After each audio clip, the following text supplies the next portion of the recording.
Praise the Lord. யாத்ராகமம் 3ஆம் அதிகாரம். மோசே மீதியான் தேசத்து ஆசாரியனாய் இருந்த தன் மாமனாகிய எத்ரோவின் ஆடுகளை மேய்த்து வந்தான். அவன் ஆடுகளை வனாந்திரத்தின் பின்புறத்திலே ஓட்டி தேவ பர்வதமாகிய ஓரேப் மட்டும் வந்தான். அங்கே கர்த்தருடைய தூதனானவர் ஒரு முட்செடியின் நடுவிலிருந்து உண்டான அக்கினி ஜுவாலையிலே நின்று அவனுக்கு தரிசனமானார். அப்பொழுது அவன் உற்று பார்த்தான். முட்செடி அக்கினியால் ஜுவாலித்து எரிந்தும் அது வெந்து போகாமல் இருந்தது. அப்பொழுது மோசே, இந்த முட்செடி வெந்து போகாதிருக்கிறது என்ன? நான் கிட்ட போய் இந்த அற்புத காட்சியை பார்ப்பேன் என்றான். அவன் பார்க்கும்படி கிட்ட வருகிறதை கர்த்தர் கண்டார். முட்செடியின் நடுவிலிருந்து தேவன் அவனை நோக்கி, மோசே, மோசே என்று கூப்பிட்டார். அவன் இதோ அடியேன் என்றான். அப்பொழுது அவர், இங்கே கிட்டி சேராயாக, உன் கால்களில் இருக்கிற பாதரட்சையை கலற்றி போடு, நீ நிற்கிற இடம் பரிசுத்த பூமி என்றார். பின்னும் அவர், நான் ஆபிரகாமின் தேவனும் ஈசாக்கின் தேவனும் யாக்கோபின் தேவனுமாகிய உன் பிதாக்களுடைய தேவனாய் இருக்கிறேன் என்றார்.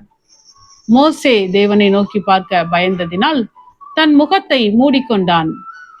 அப்பொழுது கர்த்தர், எகிப்தில் இருக்கிற என் ஜனத்தின் உபத்திரவத்தை நான் பார்க்கவே பார்த்து ஆலோட்டிகளின் நிமித்தம் அவர்கள் இடுகிற கூக்குரலை கேட்டேன். அவர்கள் படுகிற வேதனைகளையும் அறிந்திருக்கிறேன்.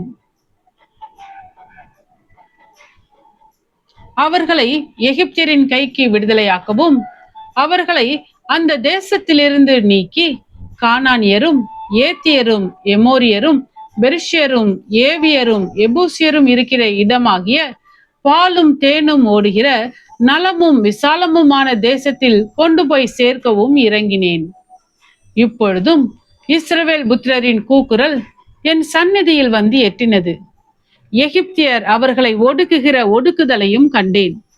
நீ இஸ்ரவேல் புத்திரராகிய என் ஜனத்தை எகிப்திலிருந்து அழைத்து வரும்படி உன்னை பார்வோனிடத்துக்கு அனுப்புவேன் வா என்றார். அப்பொழுது மோசே தேவனை நோக்கி, பார்வோனிடத்துக்கு போகவும் இஸ்ரவேல் புத்திரரை எகிப்திலிருந்து அழைத்து வரவும் நான் எம்மாத்திரம் என்றான். அதற்கு அவர், நான் உன்னோடே இருப்பேன். நீ ஜனத்தை எகிப்திலிருந்து அழைத்து வந்த பின் நீங்கள் இந்த மலையில் தேவனுக்கு ஆராதனை செய்வீர்கள்.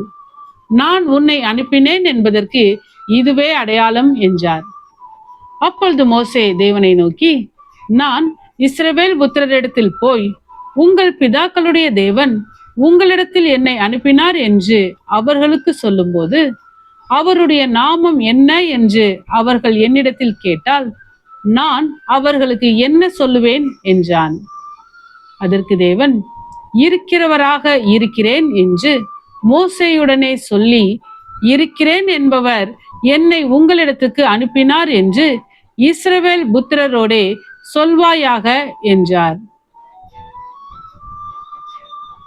மேலும் தேவன் மோசேயை நோக்கி, ஆபிரகாமின் தேவனும் ஈசாக்கின் தேவனும் யாக்கோபின் தேவனுமாய் இருக்கிற உங்கள் பிதாக்களுடைய தேவனாகிய கர்த்தர் என்னை உங்களிடத்துக்கு அனுப்பினார் என்று நீ இஸ்ரவேல் புத்திரருக்கு சொல்வாயாக.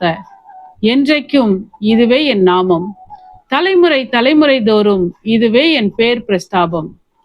நீ போய் இஸ்ரவேலின் மூப்பரை கூட்டி அவர்களிடத்தில், ஆபிரகாம் ஈசாக்கு யாக்கோபு என்பவர்களுடைய தேவனாய் இருக்கிற உங்கள் பிதாக்களுடைய தேவனாகிய கர்த்தர் எனக்கு தரிசனமாகி உங்களை நிச்சயமாய் சந்தித்து எகிப்தில் உங்களுக்கு செய்யப்பட்டதை கண்டேன் என்றும், நான் உங்களை எகிப்தின் சிறுமையிலிருந்து நீக்கி பாலும் தேனும் ஓடுகிற தேசமாகிய கானானியர் ஏத்தியர் எமோரியர் பெர்ஷியர் ஏவியர் எபூசியருடைய தேசத்துக்கு கொண்டு போவேன் என்றும் சொன்னேன் என்றார் என்று சொல்லு.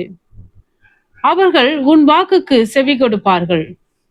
அப்பொழுது நீயும் இஸ்ரவேலின் மூப்பரும் எகிப்தின் ராஜாவின் இடத்தில் போய், எபிரேயருடைய தேவனாகிய கர்த்தர் எங்களை சந்தித்தார்.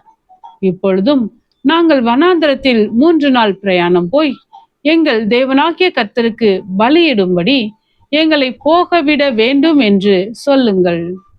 ஆனாலும் எகிப்தின் ராஜா கை வல்லமை கண்டாலொழிய உங்களை போக விடான் என்று நான் அறிவேன். ஆகையால் நான் என் கையை நீட்டி எகிப்தின் நடுவிலே நான் செய்யும் சகலவித அற்புதங்களாலும் அதை வாதிப்பேன். அதற்கு பின் அவன் உங்களை போக விடுவான். அப்பொழுது இந்த ஜனங்களுக்கு எகிப்தியரின் கண்களில் தயவு கிடைக்க பண்ணுவேன். நீங்கள் போகும்போது வெறுமையாய் போவதில்லை.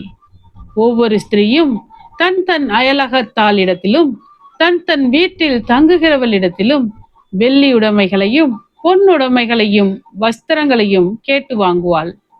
அவைகளை உங்கள் குமாரருக்கும் உங்கள் குமாரத்திகளுக்கும் தரிப்பித்து எகிப்தியரை கொள்ளையிடுவீர்கள் என்றார்.